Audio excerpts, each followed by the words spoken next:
तो चलिए अब बात करते हैं आरक्षण के मुद्दे को लेकर। बड़ी खबर जो है वो सामने आई है। पंजाब हरियाणा कोर्ट ने हरियाणा सरकार को जो है वो एक बड़ा झटका दिया है। मुद्दा आरक्षण का है। आरक्षण वो शब्द है जिसको सुनते ही हर एक के कान जो है वो खड़े हो जाते हैं। कुछ को फायदा, कुछ को नुकसान। खासकर जनरल कैटेगरी इसको बहुत बड़ा नुकसान जो है कहीं ना कहीं अपने लिए मानती है और उसको ये लगता है कि इकोनॉमिकल कंडीशन के आधार पर कहीं ना कहीं जो है वो रिजर्वेशन होना चाहिए, ना कि कास्ट बेस पर। लेकिन अब हरियाणा में निजी क्षेत्र में राज्य के लोगों को जो है वो 75% आरक्षण नहीं दे पाएगी सरकार। तो ये एक बड़ी खबर जो है वो इस वक्त सामने आ रही है। आपको बताएं कि रिजर्वेशन का मुद्दा जो है वो लगातार सक्रिय रहा है। जैसे जैसे चुनाव नजदीक आते हैं तो रिजर्वेशन, कास्ट पॉलिटिक्स जैसे मुद्दे जो हैं उनको और ज्यादा तूल मिलता है। लेकिन अब जो है वो पंजाब एंड हरियाणा हाईकोर्ट द्वारा जो है वो हरियाणा सरकार को सीधा ये झटका दे दिया गया है, क्योंकि कई क्राइटेरियाज होते हैं आरक्षण देने के लिए, रिजर्वेशन देने के लिए। हमारे साथ हमारी संवाददाता पूजा वर्मा इस खबर पर जो है वो ज्यादा जानकारी के लिए जुड़ गई हैं। पूजा, सीधा सवाल, क्या पूरा मसला है, डिटेल में जानना चाहेंगे आपसे।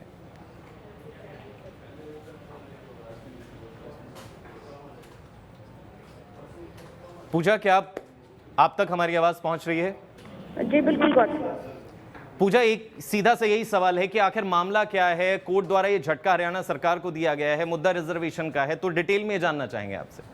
बिल्कुल, देखिए आपको बता दें गौतम की हरियाणा में निजी क्षेत्र में राज्य के लोगों को 75% आरक्षण जो है वो दिया गया था, जिसको लेकर कुछ उद्योग मालिक जो हैं वो हाईकोर्ट का रुख उन्होंने किया था और उन्होंने कहा था कि इस तरह से जो आरक्षण है नहीं दिया जा सकता। जिस पर आज हाईकोर्ट की ओर से जो है फैसला सुनाना जाना, जो फैसला है वो दिया जाना था, तो आज फैसला दिया गया। पिछली सुनवाई पे रिजर्व था, जहां पर कहा गया कि ऐसा जो है वो नहीं होगा, यानी कि हरियाणा सरकार को बहुत बड़ा झटका लगा है। क्योंकि अगर बात करें चुनावों में तो इस मुद्दे को बहुत ज्यादा भुनाया गया था। खासकर डिप्टी सीएम दुष्यंत चौटाला की ओर से कहा गया था कि हरियाणा के जो नौजवान हैं उन्हें आरक्षण दिया जाना चाहिए। तो उद्योग मालिकों का ये कहना था कि इस तरह के से जो है वो पॉसिबिलिटी नहीं बनती है। तो ये पिटीशन उनकी ओर से हाईकोर्ट में दाखिल की गई थी, जहां पर एक झटका जो है हरियाणा सरकार को दिया है, जहां पर खारिज कर दी गई है सरकार की दलीलें जो भी उन्होंने 75% आरक्षण को लेकर दी थी। और इससे पहले आपको बता दें कि साल 2022 में भी ये फैसला सुरक्षित रखा गया था। तब हाईकोर्ट ने इस कानून के पक्ष और विरोध की सभी दलीलें सुनी थी, जिसके बाद अप्रैल 2023 में फिर इसकी सुनवाई शुरू हुई। अब आपको बता देते हैं कि कानून क्या है। हरियाणा सरकार ने state employment of local candidate act 2020 बनाया था, जिसमें तय किया गया था कि निजी कंपनियां, सोसाइटी, ट्रस्ट, साझेदारी फर्म समेत ऐसे तमाम प्राइवेट संस्थानों में हरियाणा के युवाओं को नौकरी में 75% रिजर्वेशन देना होगा। हालांकि इसमें यह भी तय किया गया था कि ये रिजर्वेशन सिर्फ उन्हीं निजी संस्थानों पर लागू होगा जहां पर 10 या उससे अधिक लोग नौकरी कर रहे हों या उनका जो वेतन है वो 30,000 हर महीने से कम हो। इस बारे में 6 नवंबर 2021 को श्रम विभाग ने नोटिफिकेशन भी जारी किया था। हरियाणा में नई पुरानी फैक्ट्रियों और संस्थानों में कहा गया था कि उन्हें हरियाणा मूल के लोगों को ही 75% नौकरियां देनी होगी। हालांकि ये मामला 2022 में हाईकोर्ट में पहुंचा, जहां पर इस मामले में रोक लगी। इसके बाद हरियाणा सरकार सुप्रीम कोर्ट चली गई।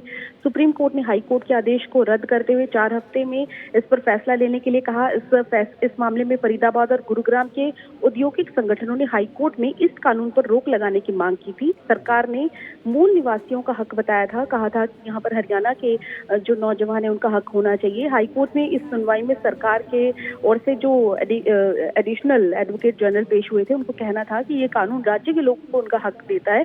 वहीं इस मामले में ये भी आदेश है कि जब तक हरियाणा के इस कानून की संवैधानिक वैधता को लेकर हाईकोर्ट का फैसला नहीं आता, तब तक इसकी पालना ना की जाए। तो अब सरकार के लिए कहीं ना कहीं एक असमंजस की स्थिति पैदा हो गई है, क्योंकि उन्होंने आरक्षण की बात जो है हरियाणा के लोगों में बार बार कही है। और ऐसे में गौतम, देखना ये बड़ी बात है कि अब सरकार का क्या रुख रहता है। क्या एक बार फिर से हाई कोर्ट, सुप्रीम कोर्ट का रुख किया जाएगा या फिर डबल बेंच के पास ये मैटर जाता है, ये देखना होगा। फिलहाल हम लोग ऑर्डर्स का इंतजार कर लेते हैं गौतम, कि आखिर उन ऑर्डर्स में क्या कुछ हाई कोर्ट की ओर से कहा गया है। जी बिल्कुल पूजा, शुक्रिया तमाम जानकारी के लिए। एक पुख्ता ऑर्डर्स का इंतजार जरूर कर लेते हैं डिटेल्स के लिए कि आखिर क्या कुछ है। लेकिन एक फैसला जरूर सामने आ गया है कि सरकार जिस चीज़ की कोशिश कर रही थी कि निजी क्षेत्रों में 75% जो है वो हरियाणा को आरक्षण मिले, वो जो है वो अभी मिलता हुआ नजर नहीं आ रहा है।